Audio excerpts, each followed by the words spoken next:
All right, so I have been wanting to have a conversation about race for quite some time. And then the Black Lives Matter movement happened.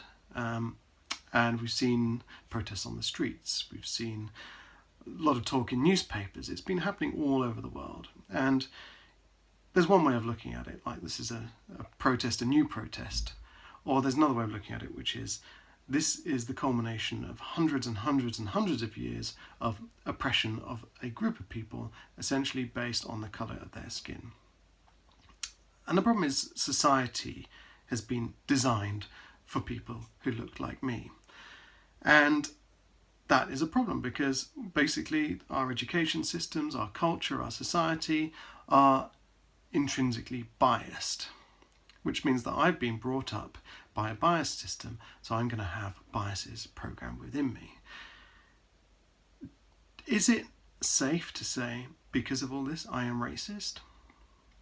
And that's the conversation I've been trying to have, but I've been a little bit scared of it. Call it white fragility, if you like. Call it, I don't want to be a white saviour. I don't feel educated or experienced enough or have enough of a perspective on this to navigate these kind of conversations. So I've kind of avoided it in the past, but I thought it was about time to try and kind of toughen up and have those conversations. So I reached out to Micheal Ernest Nwah. He is a meditation teacher, he is a yoga teacher, and he's also black, which gives him a perspective I could never have because of my middle class male white upbringing.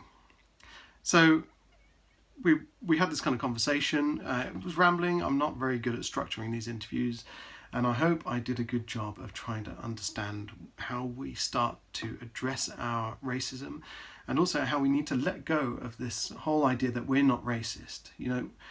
Because we're not out there spewing hate on the streets doesn't mean that we don't have this kind of programming that's been given to us from very soon after birth by the society that we live in. And we can start to recognise this prejudice by the way we feel in certain different circumstances.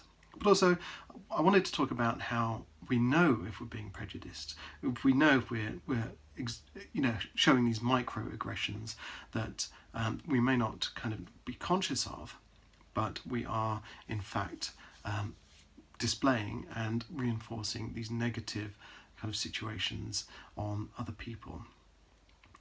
So there we go. So a very interesting conversation, and it really focuses on if we want change in the world, we have to look for change in ourselves first. I hope you enjoy this. I'd like to carry on this conversation. So if you know anyone who would like to have a conversation about this and maybe help me understand better someone else's perspective on this issue, then let's talk, get in touch. Similarly, if there were any questions that I needed to ask that I didn't, because this is new territory for me in terms of having these kind of interviews, let me know. I think it's really important that we start to have these conversations from every perspective. And also there's a certain element here of introspection. It's very important that we look within ourselves and find out where our biases lie that we might not even be aware of, because of where we live, who we are, what our upbringing was. It's all very well getting out on the street and saying Black Lives Matter and I'm an ally, but unless we kind of really examine ourselves thoroughly, then we're not going to know for sure. All right, so this is my conversation with Micheal Ernest Nwah. I hope you get something out of this. I did, and I want to continue this on afterwards as well. So you can find Micheal on Instagram. He is Miceernest. So that's Mike Ernest. That's his Instagram handle, and that's the best place to find out more information about him, his teaching schedules, where to find his meditations and that sort of thing. So check him out and enjoy this conversation. All right, thanks a lot. Thank you so much for taking some time to talk to me today, because you're in the kind of spiritual growth space. You're a yoga teacher, and you're a meditation teacher, and but you're also black in a very white space in a time when I think the differences between white people and black people are probably more political than ever, more kind of, the kind of unspoken, polite conversations that have been kind of going on for so long are now kind of being smashed apart really by what we're seeing in the streets, and people like me are having to face up to hundreds and hundreds of years of oppression against people who don't look like us, So I wanted to have a conversation with, first of all, what's it like being a person of color in the kind of spiritual growth space, and how can someone like me become an ally and become part of the solution rather than the problem, when I've grown up with privilege in a racist society, essentially, with racist institutions. I'm probably not even aware of my own racism as a result of that. So yeah, I mean, how can someone like me help people of color? Okay, thank you so much, Chris, for bringing me on and for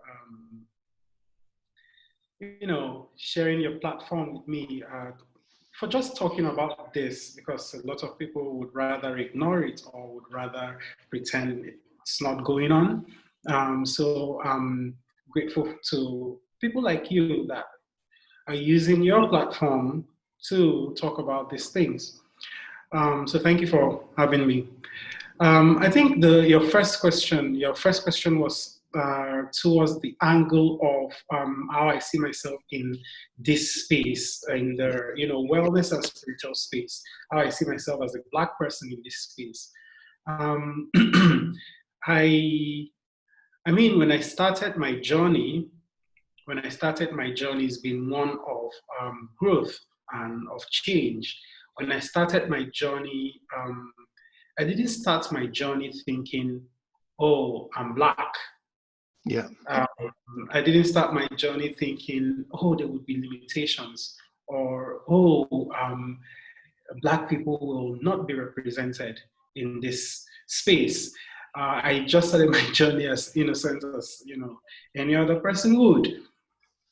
And as I continued on my journey, certain things started becoming apparent to me, that this space is not all that I thought it would be.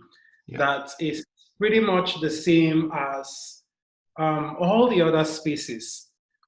Despite the love and light, and despite the namastes, and and despite the yogas and meditations, that this space is a mirror reflection of the society out there.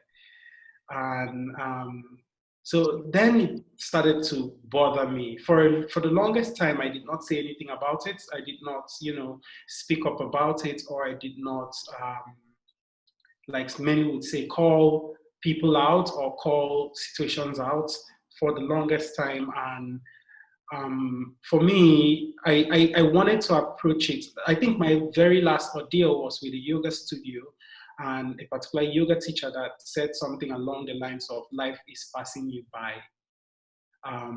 because of, it was so messy. I don't even want to go into it, but it was so messy that I wasn't treated the same way that the white teachers were treated.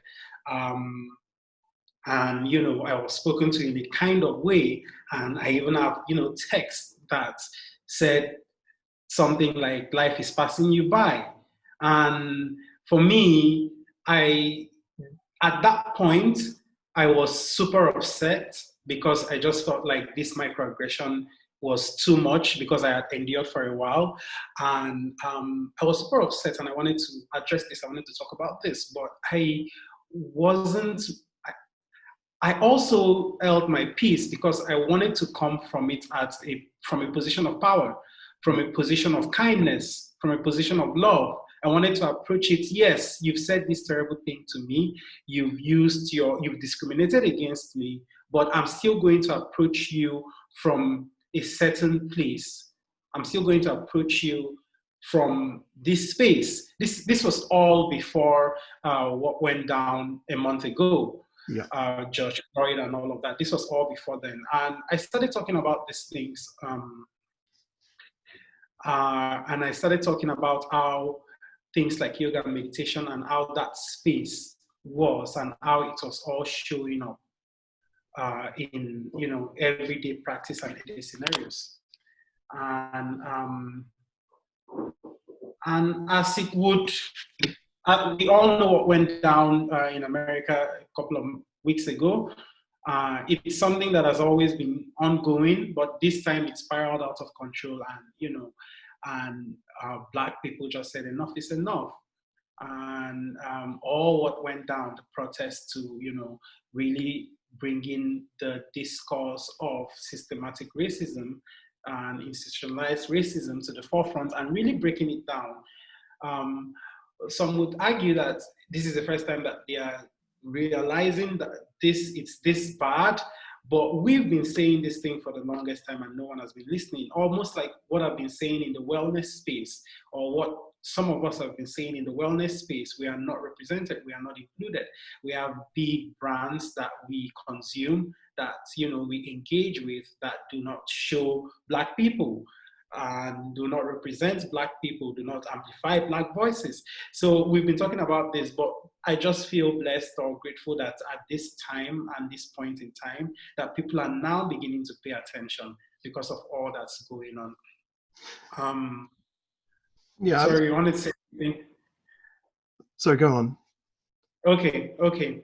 So, and based on that, based on the fact that people are, starting to pay more attention, people have decided to be a lot more conscious to say, wait, all this actually does make sense. Okay, how do I check my privileges and all of that? And Black people just saying enough is enough. I feel like we've gotten to that point where at some point I just felt like I was seeing a lot of performative allyship, and I stand with you, I support Black people, Black Lives Matter, that were very pretentious, because it's beyond words. When we talk about, I'm getting to the second part of your question now. Yeah. When we talk about when we talk about things like allyship and supporting Black people and all of that, there are so many layers to it, and there are so many misconceptions. Yes, I'm of the school of thought that every little bit counts, almost like the same way I feel about climate change, that you might not, reducing the amount of waste that you consume, or you reducing the amount of stuff that you buy, might seem so minute on the grand scheme of things, but I really genuinely believe that every little bit counts. And that's the same thing that I feel about this. In as much as every little bit counts, a lot of times, since all of this started, I've seen so many people, just saying these things and, putting up this post and being a particular way just because it is the trend, just because everybody is now saying, what, enough is enough, just because people have been forced to listen. Yeah. And that's not sustainable. I think that's not sustainable, because if you only put up, if you're a big brand, for instance, there are so many big yoga brands or, wellness brands that said, oh, in solidarity, we stand with you and all of that. An example would be, and I'm not afraid to call their names, I hope that's okay, would be Yoga Journal. Mm-hmm. Yoga Journal discriminated against Nicole. There is a lady called Nicole, a yogi called Nicole. They pitted her picture against someone and said something along the lines of, who would you like to see on the cover? So they pitted a Black lady against the white lady, and the white lady won. And now that there is so much crisis, they wrote the Black lady to say, oh, can we use your picture to shine light on this matter? And she's like, no. This is what went down. And now, I know for a fact that they've also reached out to a couple of other people to do stuff with them, but just doing that and saying these things on the surface, does not dismantle the system. Yeah. It's almost like putting a band-aid on something that needs surgery. So it does not dismantle the system, but there are ways that people can look into this, can attack this, or can dismantle the system that is sustainable. So my own, from where I stand, every little bit counts, but let's try and make it sustainable. Yeah, it's really hard, isn't it? Because we've seen protests on the streets before. After the Mark Duggan shooting, there were the Croydon protests. You know, we've seen the LA riots in the past, and it flares up and it goes away. And it's like, fine, protests are one thing, but how do you keep that momentum going? How do you keep Mm. reminding people not to fall back into the old patterns of the system or even their own thinking? You know, how do you keep it front of mind without it becoming, you know, people always talk about playing the race card. How do you kind of keep it front of mind without it becoming this kind of race card thing, and actually make it a kind of issue that needs to be, you know, like the environment. You know, the environment has been front of mind for a long time. How do you keep kind of equality front of mind as well? How do you make it sustainable? I think the intention. It's also about the intention. If you, the intention behind supporting Black people or behind being an ally, the intention really matters. If it's about you, if it's about you looking good, if it's centering on you or your brand or your organization, then that's not going to cut it. That's not going to work because it's still going to be on the surface. So the intention needs to be sincere. You need to literally really be sincere to say, you know what, this organization or I have or this system has really done a disservice to people of color.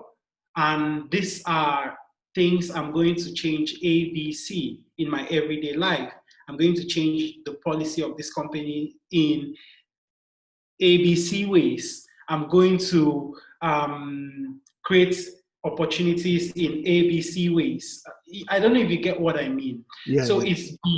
it's beyond just one campaign. It's beyond one post. It's something that people need to consciously wake up and say, you know what, today this is what I'm going to do. I'm going to be this kind of person. If I see this thing, I'm going to speak up against it. If I see any form of discrimination, even when it favors me, because a lot of people will not want to speak against something if it's going to favor them. Yesterday, I was having a conversation with a friend, and he was talking about the recruitment system, that just based off the recruitment system of some companies, they pick universities or schools of a particular pedigree. And then these schools are mostly white schools that Black people cannot either afford or cannot even get into. Or even if they get into, it would be a token Black person to be one just to make it to in front of the brochure or something. So when there are policies like that automatically discriminates against the Black person, and then you are in a position of changing that, and then you put up a social media post, and then you don't change the actual thing, then that's where the problem is. So I think the first thing would be intention. The intention needs to seek genuine change. Then the second thing is, no, I'm going to reel that back. I think the very first thing is, I would say, self-assessment, because from self-assessment and introspection, you get to know what your intention is. You get to understand where every other person is coming from and how you can come in. I think that's the first thing. And then the second thing would be, you educate yourself further, understand the history, understand the culture, understand the nuances, understand where the problem is. Because if you do not understand where the problem is on a fuller spectrum, or if you're in a position of authority, or if you're a decision maker, if you do not understand how it has infected the system, it might be difficult for you to even implement the changes. So you need to first understand, you need to first educate yourself on how this thing enters into, let's say, for instance, the wellness space. So understand, educate yourself, understand, and then transform words into action. If you feel like you've come to the space or you've come to the time and place where you want to effect change, transform words into action. Think of, how do I implement this? How do I create more representation? How do I create opportunities for inclusiveness? Where, in what areas I um, have I become exclusive that certain people are discriminated against, whether it directly or indirectly? So when you look at all of that, you can now map out opportunities or map out ways that you can come in, like sustainable ways that you can come in that goes beyond the surface social media post. And I said this to a friend that you might not be able to, you might not know how to do all of this. There are some people that their strength is not in strategy or planning, or their strength is in implementing. So you know where your strengths are, and you know as an individual what you need, or the people that you need to bring on board to help you achieve this. You know what you need. So there are ways around it. Then you implement, you do your part. Every little bit counts. You do your part to change your small corner of the world, your small office, your small business, your small space. You do your family, because even in the family unit, what you tell your children, how you know what you teach your children, they pass it on, they grow up, they socialize into it. So so no matter how small and no matter the areas that you want to look into to create that change, to be a part of the solution, then the intention needs to be right. You need to educate yourself, that way you understand, and then you need to transform your words into action. And in the middle of all of this, it should not be pretentious. You should actually take out time to do the work. I think it requires work. It's not going to be easy. I think it does require work. Yeah, I mean, it's tricky. I mean, there are a lot of people who, you talk about introspection. There's this whole kind of concept of being the change you want to see in the world, you know. And so we have to look inside us first and say, okay, where am I, you know, being racist? Where am I using microaggression to exclude other people from activities, conversations? And I mean, there are certain areas where perhaps because of my history and my upbringing and my background, I may not even be aware that I'm doing these things, and that's quite difficult. I work on in my day job. I work in magazines, and I was looking at a spread on a magazine, and it was for a construction of a new factory, and there were all the executives from this company, and they were digging they call it breaking ground. So you're digging the first hole before they build it. And my wife looked over my shoulder and she said, that's not a very diverse photograph. And I looked at it again, and it was just a row of white men, no women, just, you know, about 15 white men all in a row. And I hadn't noticed. The thought hadn't even crossed my mind. And I was like, actually, that's so telling of okay, the system that we work in, but it's also very telling about the world that I occupy, the mentally and spiritually. I kind of go around in this happy bubble all the time. And I'm kind of blind to what's going on. With the best intentions, I want to try and kind of be a decent person and do right by everybody else. But the level of kind of reprogramming required is quite dramatic, isn't it? I mean, and there has to be a willingness as well, doesn't there? Because there are a lot of people out there who do things like, I'm not racist, but, and you know, how do you get past those people who think they aren't racist and, you know, connect to them to start that kind of process of introversion?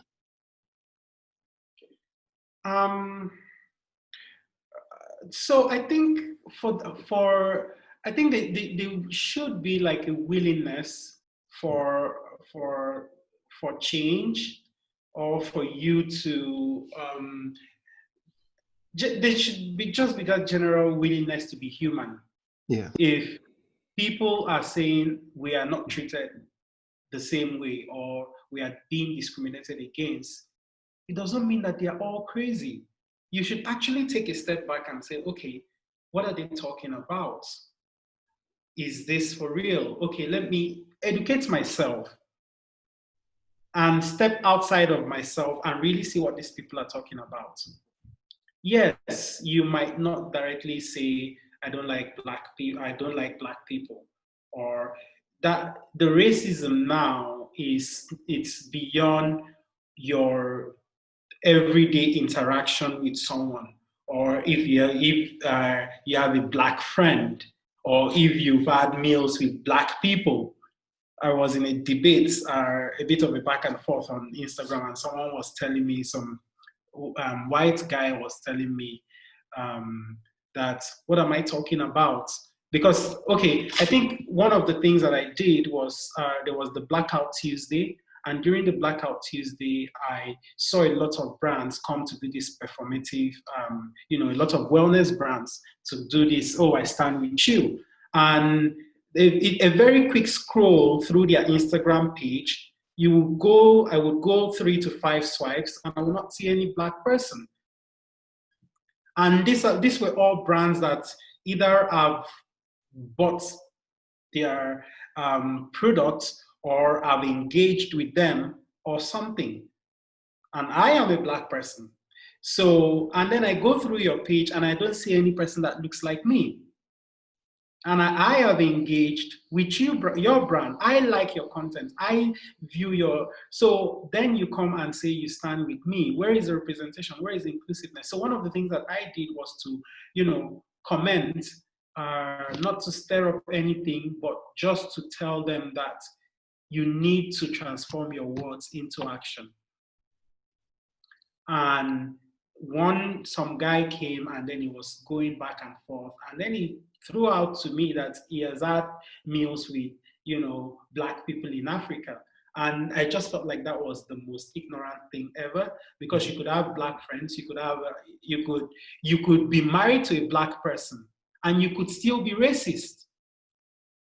It does not, it transcends you just saying, oh, I don't like black people, or this is what it seeps into like your biases. It seeps into the systems that you benefit from and other people are being oppressed by.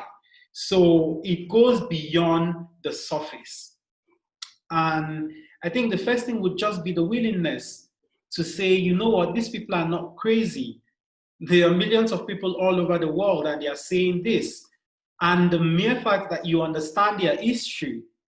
So why do you think that they will be talking about the race card, pulling the race card? Even the most richest of them are complaining about the same thing. Yeah. Yeah. Even the most well-to-do, even the ones that, they would never seek money for the next 5 generations are talking about the same thing. So, and even the most brilliant of them all, they are saying the same thing. So and even the white allies are also saying the same thing, that this system is not the best. So if you've gotten to that point where you think like every other person they're all crazy, that there is no need for you to check, that is beyond the surface, because now the conversation is that it's not just about you saying, oh, I have black friends, or oh, I like black people. It's also the systems that you're benefiting from. It's also all of those things that previously you might not even have noticed, or you might not, you wouldn't even know. It's like the whole scenario of you going out for a run. So imagine a mother, every time the son wants to go out for a run, or every time the son is coming back home from maybe a basketball game or something, that she's scared. Okay, will he come back in one piece? So imagine going through that. Some people can't even wrap their minds around that. Yeah. But that's someone's everyday life and is not anything that they've done. So just understanding, I think there should be a zeal to understand each other, to understand where the other person's pain is coming from and how you can help. Because if you take it at face value, that means you are centering yourself. You're trying to say, oh, I'm not racist. Meanwhile, it's beyond just that. We're talking about the systems now. We're talking about ways that Black people have been hindered. So if you go beyond that, if you go beyond saying, "Oh, I'm a yoga teacher. I teach everybody," and then you forget that your yoga studio is in a particular neighborhood, you forget that your practice it does not represent those kind of Black people. Maybe if they come, they feel uncomfortable, or maybe they cannot even afford it. You forget about all those other things. And you also forget that this practice or some of this wellness spirituality comes from a completely different culture.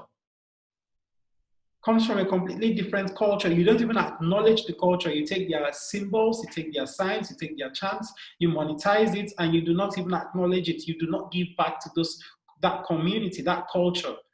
So you've pretty much colonialized their entire practice and what is true to them. So there are so many ways that it shows up, and if people get defensive without trying to understand and without trying to listen, that's where the problem is.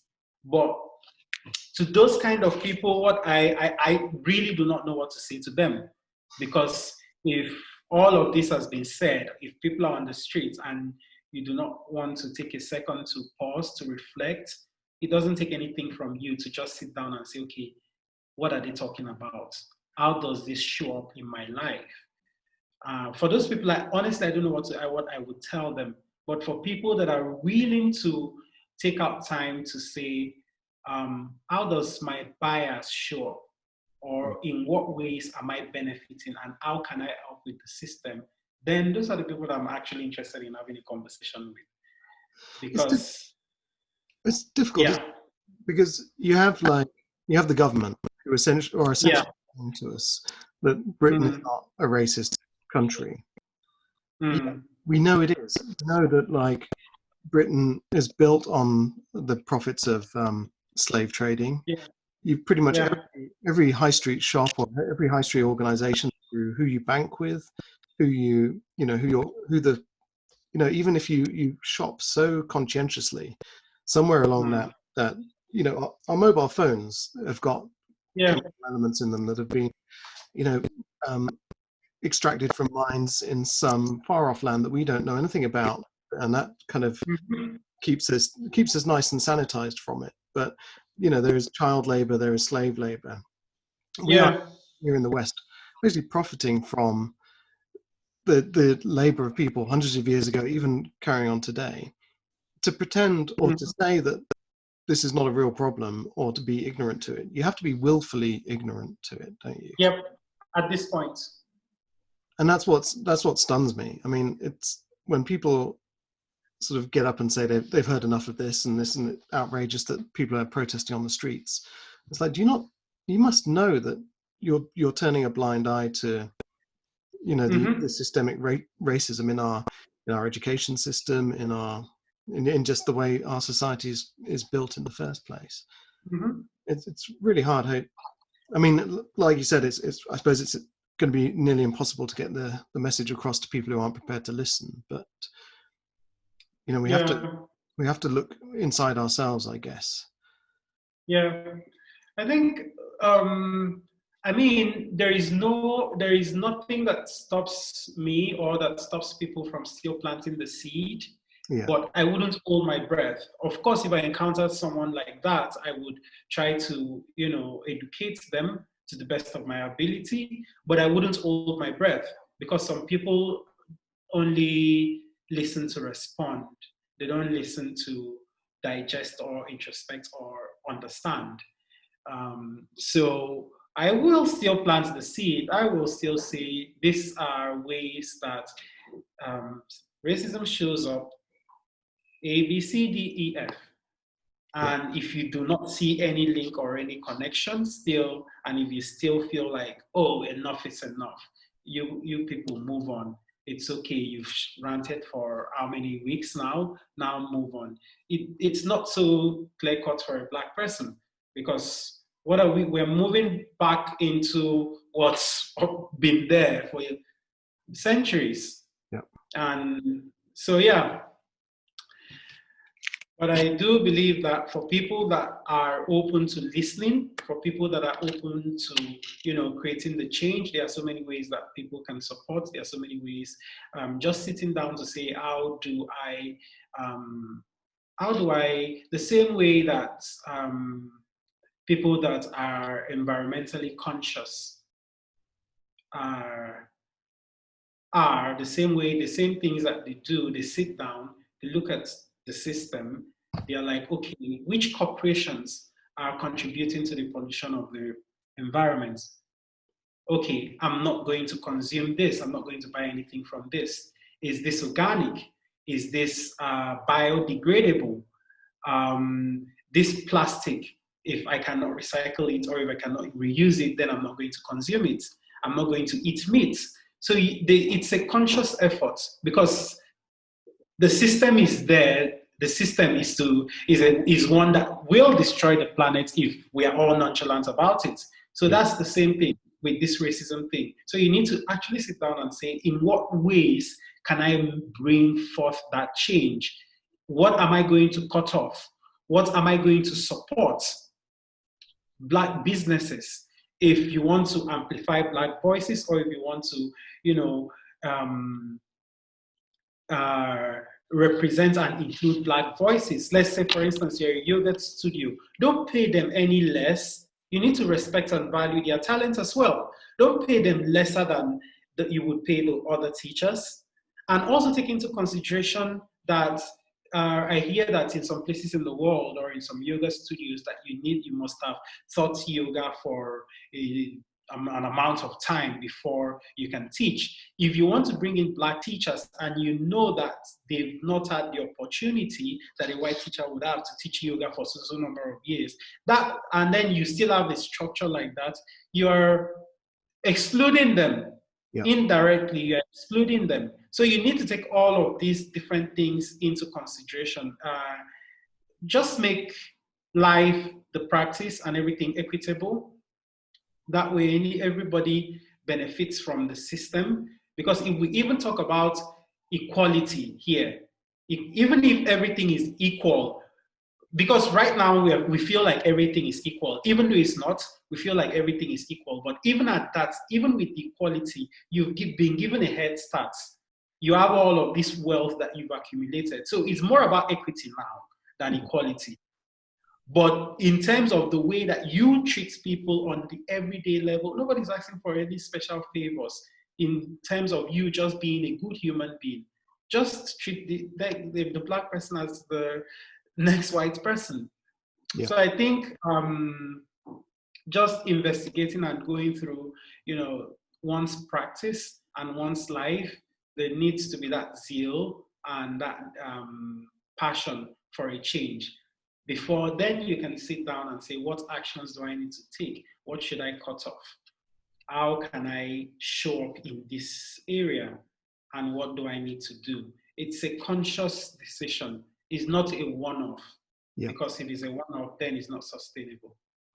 How do we, you're obviously a yoga teacher and a meditation teacher. How can we incorporate this into our practice in a way that we can use that introspection?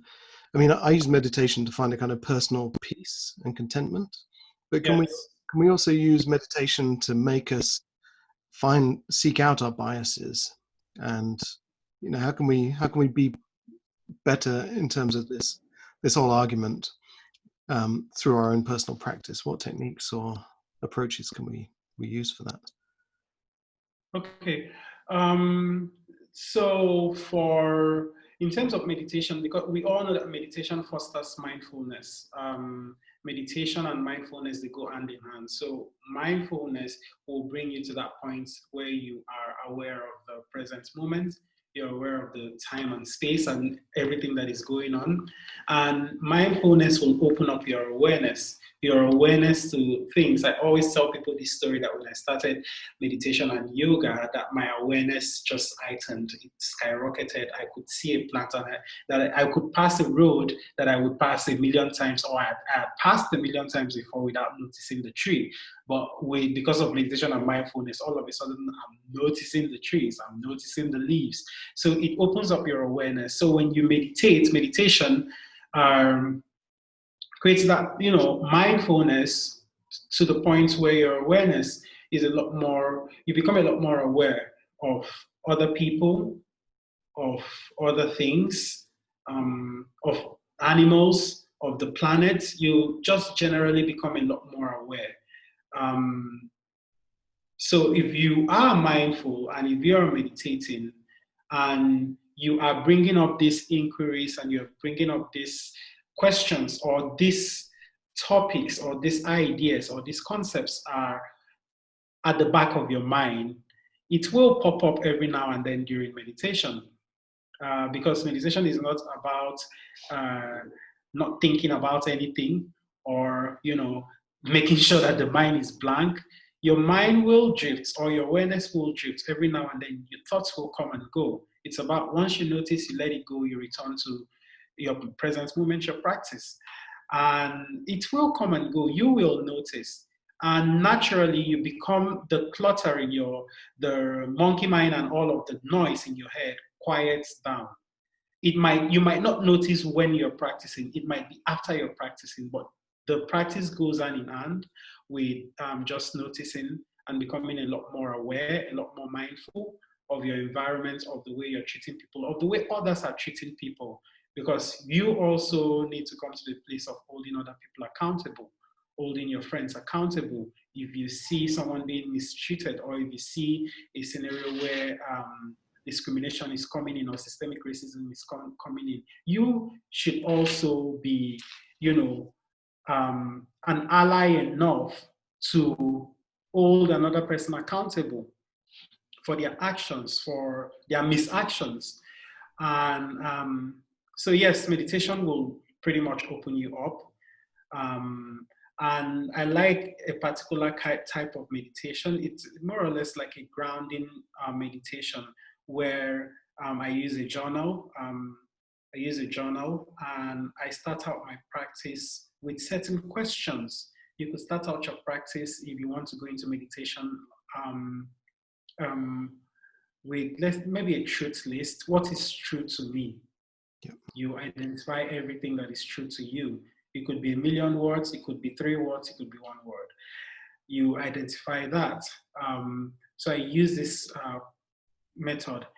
And then I write what positions can I soften on? Let's say I have a stance or a position on a particular thing. What 3 positions? I always go with 3. You can go with more. Can I be a lot more soft on? So things will come up, I will think through, and then I'll look at ways that I can soften my position on those things. And so I do this and I go into meditation.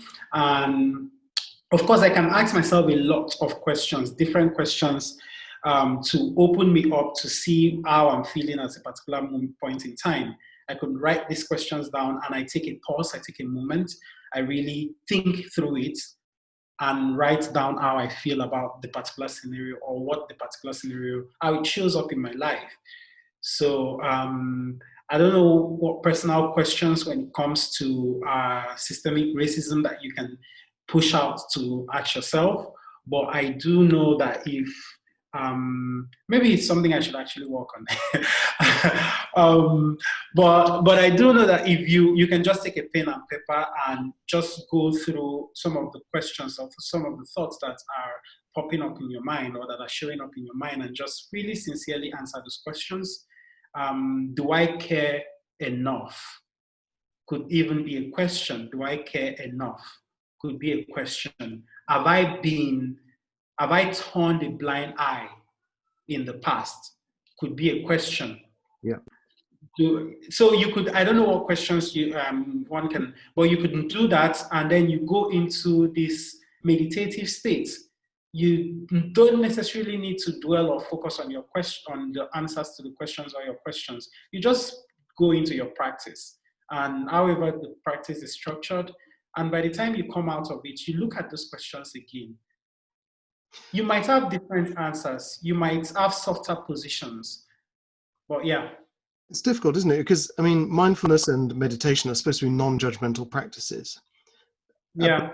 But racism, even just the word racism, is it's such a toxic thing now, that it's very hard to admit that, yeah, I might be racist in some ways I'm behaving, in microaggressions I might even be aware of. So to let go of that whole kind of this notion that I'm not racist, just let that go, because actually probably somewhere deep down we probably are, just not through necessarily any fault of our own. Yeah. Even with the best intentions, we've been brought up in a white system that is geared towards white class people. And that, maybe meditation is a great way to check those questions. I mean, you mentioned in one of your Instagram posts, we need to check ourselves constantly, and just sort of say, are we being authentic, and are we being true in our actions here, or is it becoming about us? So you're totally right. When it comes to meditation, it's a meditation, yoga, mindfulness. It's really non-judgmental. So the aim and the purpose of you asking yourself these questions of, this self-introspection is not so you judge yourself, or so you judge other people, or even judge the practice. It's just so that you can see the answers, or you can notice how you're feeling. It's about noticing, like as a third party, like an outsider looking in, just noticing and just noting what you're noticing, and getting to that place where you are okay with what shows up. You're comfortable enough to let those things show up, because you're not judging yourself, or because you're not being too difficult or too hard on yourself. So you are just letting it come up without judgment, without the force of shit. Why am I like this? Why do I think this way? Or it's really about being honest. So I really believe that people that practice meditation, that it might be easier for them to be a lot more honest with themselves, because of just how the nature of the practice is. It's going to be a lot more difficult for people that don't practice meditation to actually sit down and honestly answer certain questions about themselves.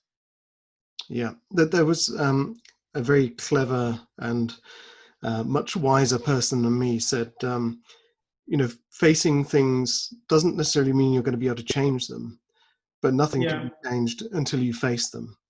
So I suppose we need to face up to what inside us, and inside our lives, and inside the businesses we work with, and inside the culture that we interact with.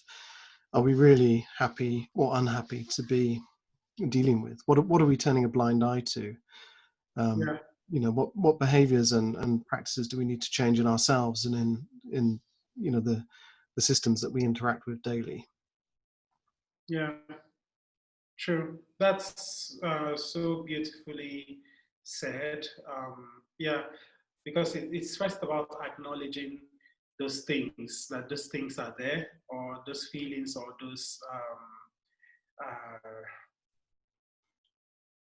those systems are there. Then you can then look for a change.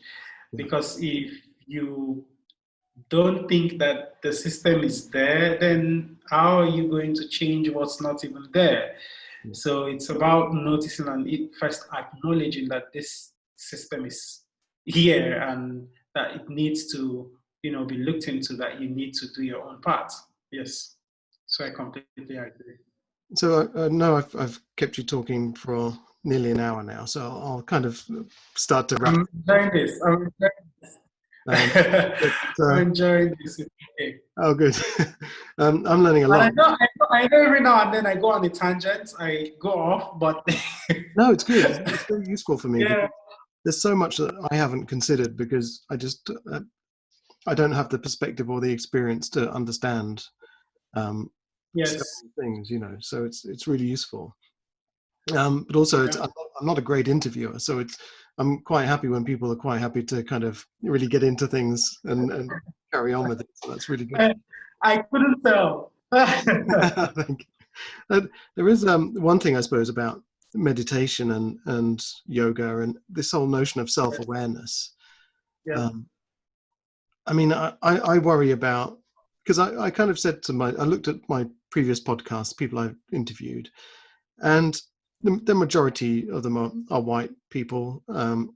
I thought to myself, I need to change this, but at the same time, I was thinking, does this make me someone who's, you know, what are my intentions? Does it make me because I'm terrified of becoming a white savior, you know, one of these people who thinks they're out to save everybody, and then yeah. I'm kind of frightened of my own white fragility as well, and Hmm. it's just how do you know when your intentions? We've talked a lot about kind of you know the blackout Tuesday and all the companies getting on board with this. Yeah. How do you know when your intentions are authentic as opposed to being you know just doing it for kind of PR reasons or to look good to your friends or whatever? I think there are a bunch of people that there are different groups of people. First, there are the people that start out just trying to be white saviors. Yeah, And then there are people that start out for the good reasons, and along the way, it gets into their head or into their system, and they now transition into white saviors. And then there are people that don't get to that point because every now and then they check with themselves, what's my intention here? How is this coming off? How am I showing up in this area or in this scenario? yeah, It's about constantly checking in with yourself to look at what your intentions are, why you're doing what you're doing, and how it is showing up in the world. And if you are using your position or if you are centering yourself more or less, if it has become about you. I think when we want to make change, if I'm talking about the climate change, for instance, or the environment. Sorry, I'm an environmentalist, so I always come back to the planet too. If I'm talking about that, it's not about me. It's more about the planet. It's more about humanity and less about me. But when it becomes about you saving the day and you centering yourself, that's when it becomes a problem. So I think what people need to do in this particular scenario is to check with themselves, check in with yourself. I wrote a couple of things down, or a friend wrote a couple of things down. She shared a couple of ideas which I would like to share. yeah. Go for it. Um, so when amplifying Black voices, check your white savior complex and guilt at the door. So she goes on to say that you need to be true to the intentions behind the work.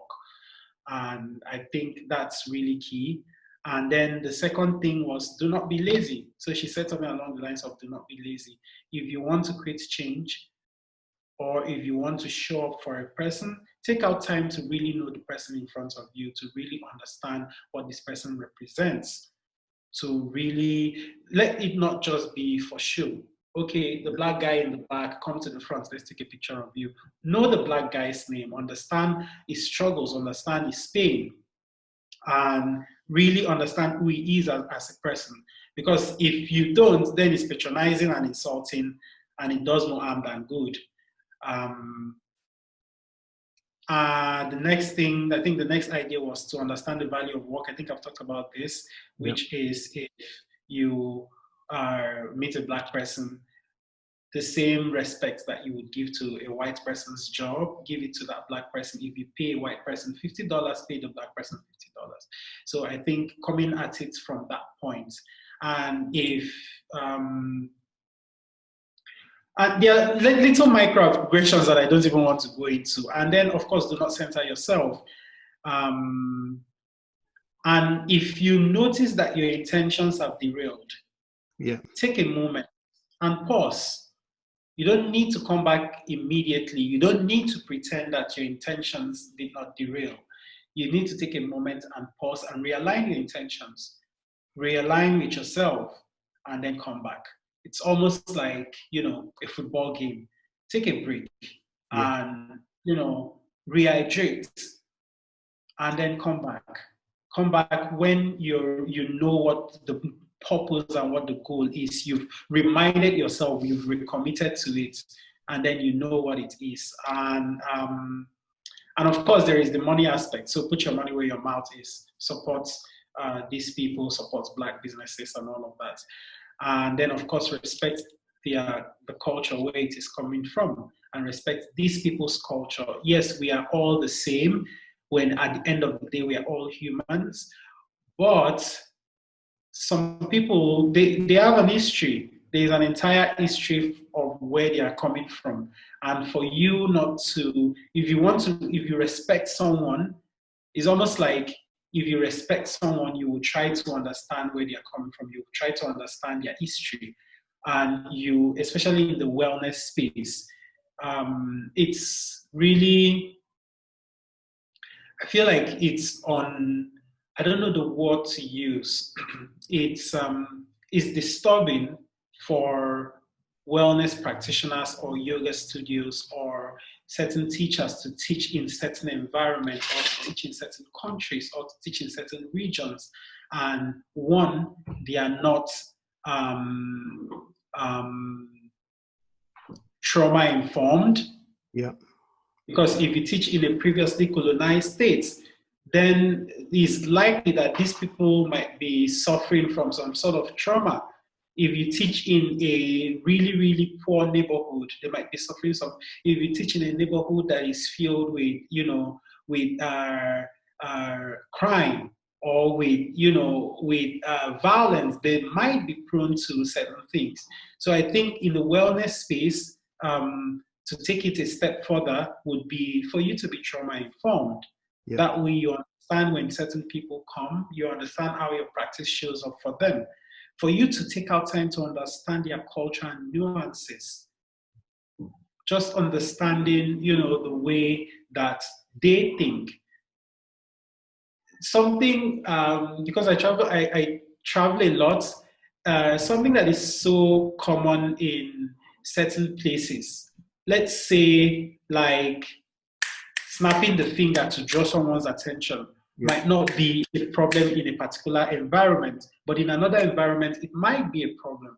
And if you are in certain regions or in certain environments, or if you are with Black people or with people of color, you should understand some of the little things. There are nuances, especially if you are a wellness practitioner, you're in the business of wellness, of keeping people together, of, telling everybody we need to keep our shit together.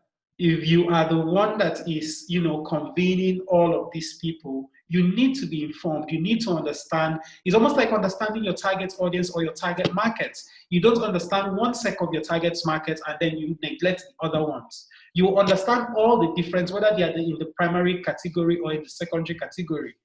So just taking out time to understand, and then respecting the cultures where things came from.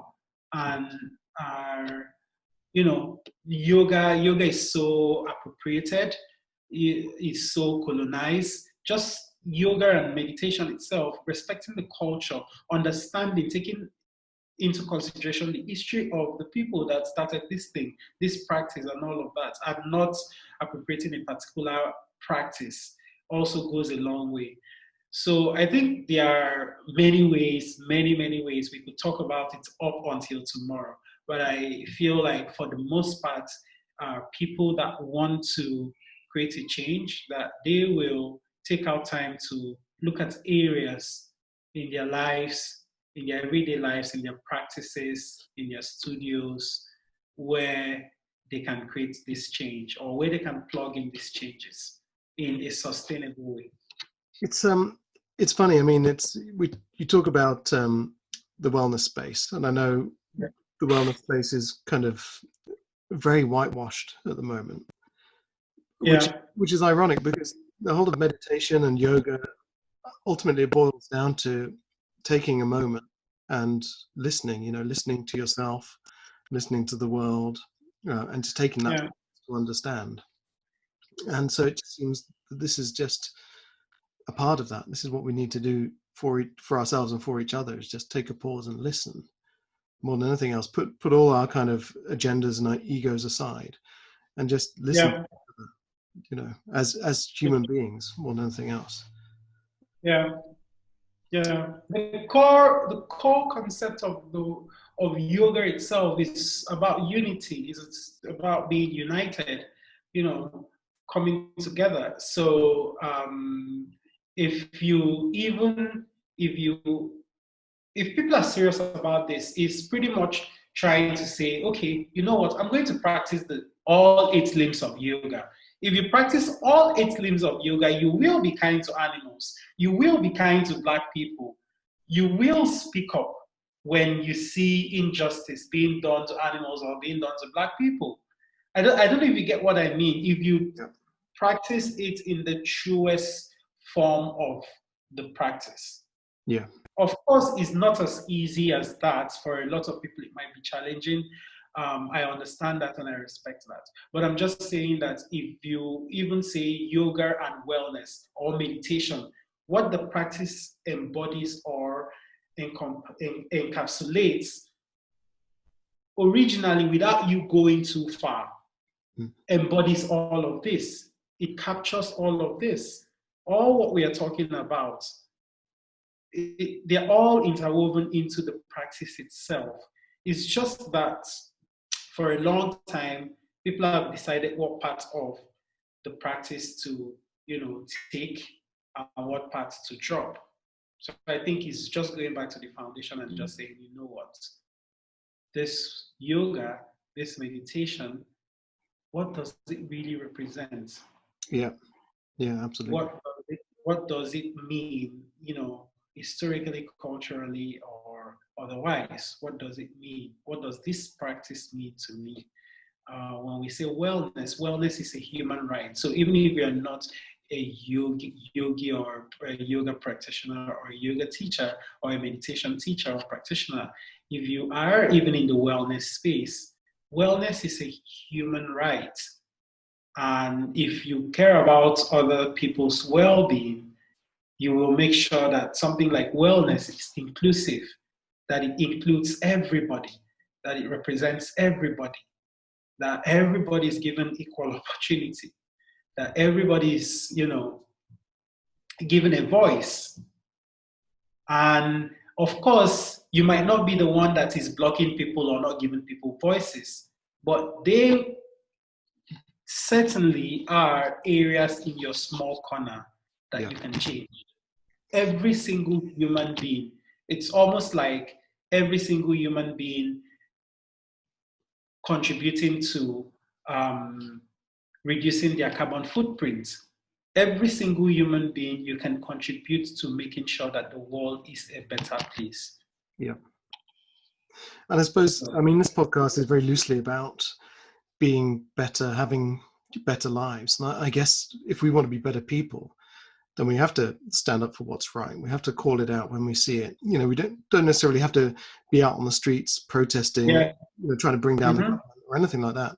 But just about, if we want to be better and live better lives, then we have to act better, be better in the way we show up, and call out injustice when we see it. It's as simple as that. Yeah. Fantastic. Well, I will call it a day there. Thank you so much for that. I've taken up a good hour of your time, and I really appreciate it. Thank you so much, Chris. I hope I made sense out of all of this rambling.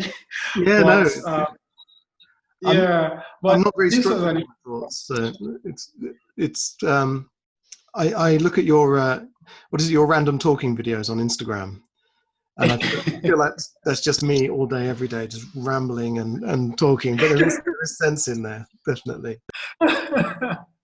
We are so much alike.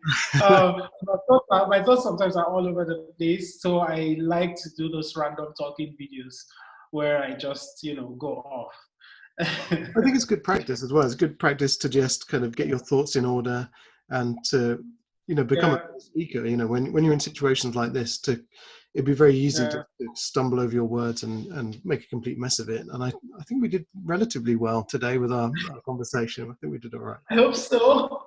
People listening, let us know. Yeah, absolutely. And I think there are a lot of questions that I probably could have asked, which didn't ask. So I'm going to ask anyone who's listening to let me know about that, because I'd like to carry this kind of conversation on in future podcasts as well. So, but in the meantime, just before I finish up, um, if people want to find out more about your yoga lessons, your meditation teaching, or just find you in general, where's the best place for them to look? I think Instagram would be the best place. My Instagram name is Mike Ernest. That's at MIC, like a microphone, Yeah, Mike, and then Ernest, ERNEST. So if they come to my Instagram page, there is a link to all the other things that I've dabbled into. I started this platform called Meditate Africa. So it's a meditation platform for people of African descent within Africa and all over the world. I also noticed that there is a huge gap when it comes to meditation. There is not a lot of representation of Black meditation teachers and all of that. So I decided to start that platform. That way, people that look like me can easily come to the platform. I'm like, okay, there are people that look like me that meditate. Um, I did this very interesting test a while ago where I just randomly asked about 20 people, when I say the word yoga, what comes to your mind? Or who comes to your mind? The picture of the person that comes to your mind. And they described a particular kind of picture. And I didn't do the same with meditation, but I figure meditation would pretty much be the same thing. yeah. So that platform is called, the platform for meditation is called meditate.africa. That's also on Instagram. But if anybody comes visits my page, which is at MIC Ernest ERNEST, they can see all the other aspects of my life, I guess. Fantastic. And Yeah. you also guest on things like Just Breathe, Michael Yes. Wong's, uh, Yes, so Michael Wong is such an amazing person. He is a good friend. I did the Just Breathe meditation all of last week. I led the meditation practice for all of last week on the platform. And I'm presently actually in a Michael Wong teacher training. so so I need to go do my assignments. But yeah, Michael Wong has pretty much been an amazing person, an amazing friend.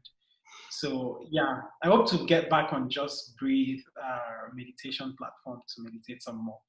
fantastic. Great stuff. Well, thank you so much for that. I really appreciate your time today. And yeah, again, I think we need to all start from this kind of point of self-awareness and introspection, don't we, in order to kind of be the change Yes, that we want to see in the world. So yes, yeah, thank you so yes. much. So yeah, so the summary pretty much starts with, self-introspection. Yeah, And from there, you can move to educating yourself, or you can educate yourself first and then go into self. However, if you want to switch it around, but just educating yourself, that means reading certain books that talks about this thing, or this thing, the systemic racism, that talks about race. I feel like a lot of people have the surface understanding of what race is, but not what systemic racism is. So yeah, I feel like people need to go educate themselves on systemic racism. Uh, just knowing about racism is not enough. You need to understand systemic racism. That way you can connect the link. So understand racism, understand systemic racism, understand how it shows up in today's society, and why Black people are saying what they're saying. So educate yourself, understand the invention of race, understand how Black people were considered 3/5 of a person, like if you would were to rate someone, understand slavery, understand the entire history, understand how it shows up, and then understand how it shows up in your circles, in your spaces. Then once you understand, it's going to be easy for you to transform your words into action. So it's introspect, educate, action, sustainable action, non-performative action. Yeah, fantastic. Well, thank you Yeah. so much, and I will leave it there. But have a lovely evening, and I'll put all your contact details in the show notes as well. Okay. Thank you so much, Chris. Thanks a lot. Thank you. Thank you. All right, so I found that to be a very useful conversation. It's the first conversation I've had like this, really, and I'd like to carry it on. So if there are any questions you think I didn't ask, or any conversations that we didn't have that you think are important to have in terms of being a better ally, just being a better human being with relation to all of this, then let me know. And if you think there are any people I need to talk to who'd be willing to have this conversation with me, then also let me know. One of the things that Micheal told me about being an ally is opening up your platform to other people in this space, kind of trying to level out the amount of exposure people get. So I would like to talk to people of colour who are running inspiring businesses or are doing inspiring things, not necessarily to talk about race, but to talk about this whole thing about how we can own our own lives and be better and live better and just generally craft and shape our own lives and live towards our potential. So get in touch, let me know your thoughts, let me know what we missed, let me know where we could improve, and yeah, let's carry on the conversation. In the meantime, have a lovely day. Cheers.